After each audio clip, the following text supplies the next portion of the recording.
इंदौर में स्वामी विवेकानंद जी की विश्व की सबसे ऊंची प्रतिमा बनने जा रही है, जिसका भूमि पूजन मुख्यमंत्री डॉक्टर मोहन यादव द्वारा आज किया गया। ये प्रतिमा 39 फीट ऊंची रहेगी, जो इंदौर के सिरपुर स्थित देवी अहिल्या सरोवर उद्यान में बनाई जाएगी। मुख्यमंत्री डॉक्टर मोहन यादव ने कहा कि ये प्रतिमा विश्व की सबसे ऊंची प्रतिमा होगी। ये 39 फीट की प्रतिमा है। ये प्रतिमा विवेकानंद जी के संपूर्ण जीवन, त्याग, सेवा और आत्मबोध का प्रतीक रहेगी। साथ ही इंदौर को नया सांस्कृतिक और पर्यटन केंद्र भी इस प्रतिमा के माध्यम से मिलेगा। कार्यक्रम को संबोधित करते हुए मुख्यमंत्री डॉक्टर मोहन यादव ने कहा कि भारत में संत परंपरा अत्यंत समृद्ध रही है और उनमें से स्वामी विवेकानंद जी एक अद्वितीय एवं विलक्षण संत थे। उन्होंने निराकार ईश्वर के उपासक के रूप में मानवता की सेवा को अपने जीवन का उद्देश्य बनाया। स्वामी विवेकानंद जी का मानना था कि मैं देखूंगा तो ही मानूंगा, जो उनके तर्कशील और वैज्ञानिक दृष्टिकोण को दर्शाता है।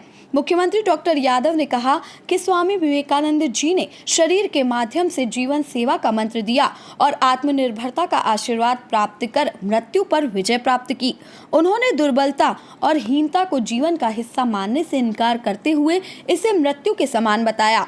उनका विश्वास था कि साहस, सामर्थ्य और आत्मबल के सहारे व्यक्ति सभी कमजोरियों को पार कर सकता है। ये हमारे लिए काम का विषय यहाँ से चालू होता है। हम कभी विवेकानंद जी को पढ़ेंगे, उनके पूरे जीवन के 39 साल कुछ माह तक का जीवन है। कभी आप उनके जीवन में दूसरी बार, एक बार उनने काली माता को जो देखा है, सीधे सीधे माँ से जो साक्षात्कार किया है, लेकिन दोबारा जीवन में उनने कभी फिर वापस उस माँ के दर्शन करने की इच्छा नहीं रखी। ये हमारे लिए समझने की बात है। वो अदृश्य शक्तियां, जिन शक्तियों ने हमारे आस्था विश्वास को मजबूत किया है, वो देवी संपदा जिसके आधार पर दुनिया का चराचर जगत का निर्माण होता है।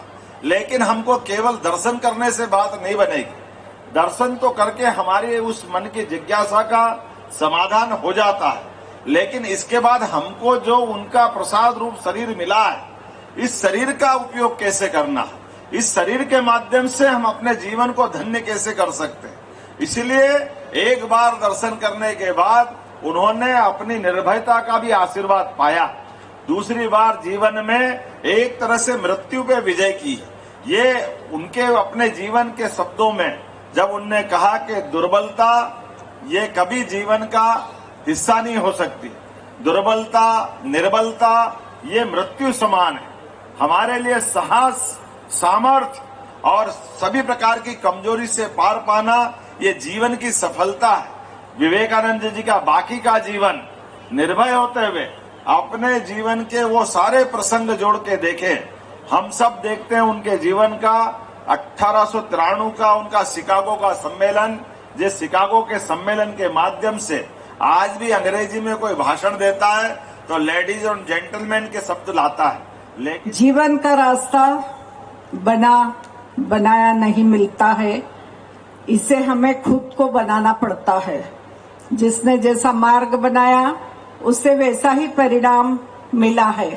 ये उद्गार स्वामी विवेकानंद जी के ध्येय वाक्य को ध्यान में रखते हुए मैंने अपने सार्वजनिक जीवन में सदैव कार्य किया है और इंदौर को देश का नंबर 1 सबसे स्वच्छ शहर बनाने में अनेकों चुनौती सामने आई, परंतु हमने अपने बनाए रास्ते पर चलते रहे और परिणाम आपके सामने हैं।